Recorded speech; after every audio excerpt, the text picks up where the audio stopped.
ओम शांति। भगवान ने जिनको स्वयं पढ़ाया हो वो कितने बुद्धिमान होंगे, और भगवान के द्वारा दिया गया वो ज्ञान कितना गुह्य, रहस्यों को खोलने वाला, अगम निगम के भेद खोलने वाला होगा। ऐसे ही भगवान हैं ब्रह्मावत्स, जिन्होंने लंबा काल साकार ब्रह्मा के द्वारा भगवान की वाणी सुनी, और उससे भी कहीं ज़्यादा 50 वर्ष अव्यक्त ब्रह्मा और निराकार शिव बाबा के महावाक्यों का न केवल श्रवण किया, बल्कि अपने मन को, जीवन को आनंद से भरपूर किया। ये ईश्वरीय महावाक्य जिन्हें हम मुरली कहते हैं, अब अव्यक्त मुरली कहेंगे। ये अव्यक्त मुरली सचमुच अनेक राजों को अपने में संजोए हुए हैं, समाये हुए हैं।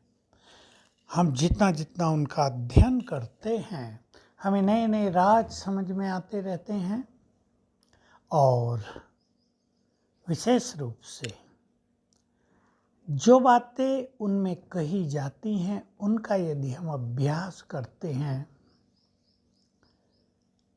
तो और बल मिलता है, और आगे सोचें। अगर हमारी बुद्धि बहुत डिवाइन है, व्यर्थ से मुक्त है, अगर हम अच्छे योग युक्त हैं, चलो संपूर्ण योग युक्त नहीं, अच्छे योग युक्त हैं, तो उन मुरली के गुह्य रहस्यों को हम समझ सकते हैं, कैच कर सकते हैं, और तब हमें समझ में आएगा ये मुरलियाँ न केवल हमें स्मृतियाँ दिलाती हैं तुम कौन हो, बल्कि अनेक राज जो भविष्य में भी होने वाली घटनाएं हैं उनके बारे में छुपे हुए हैं, उनको भी स्पष्ट करती है। हमारा स्वमान कितना बड़ा चढ़ा है, अव्यक्त मूल्यों ने ही हमें स्वमान में स्थित कराया। हमारी साइलेंस पावर का क्या महत्व है, हमारी अशक्तियाँ क्या हैं, उन्हें जीवन में कैसे धारण करना है, मन को साइलेंट कैसे करना है, मन की भिन्न भिन्न स्थितियों का ज्ञान अव्यक्त मूल्यों में दिया गया। हमारी सर्वोच्च मंजिल, हमारी सर्वोच्च स्थिति कर्मातीत बनना, संपूर्ण बनना, उसकी बहुत सुंदर गुह्यताएं, परिभाषाएं बाबा ने भिन्न भिन्न समय पर हमें दी। साथ साथ सर्व खजानों से संपन्न बनना भी सिखाया। तो ये अथाक खजाना हमारे पास है अव्यक्त मूल्यों का, ये भंडार है हमारे पास।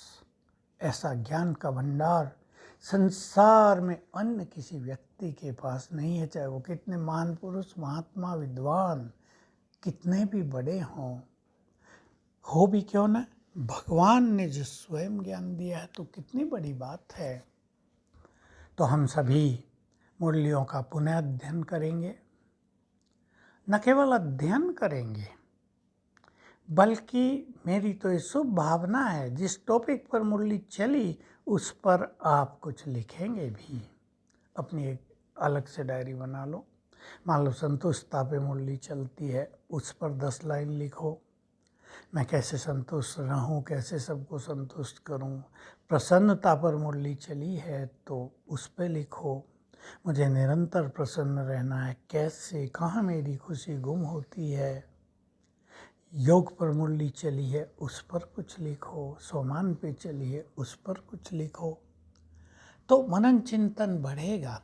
और मुरली में दूसरी बात, मुरली में जो कुछ कहा जाता है, हम देखते हैं एक विशेष टॉपिक को लेकर मुख्य रूप से बाबा की मुरली चलती है, उस चीज को जीवन में धारण करना।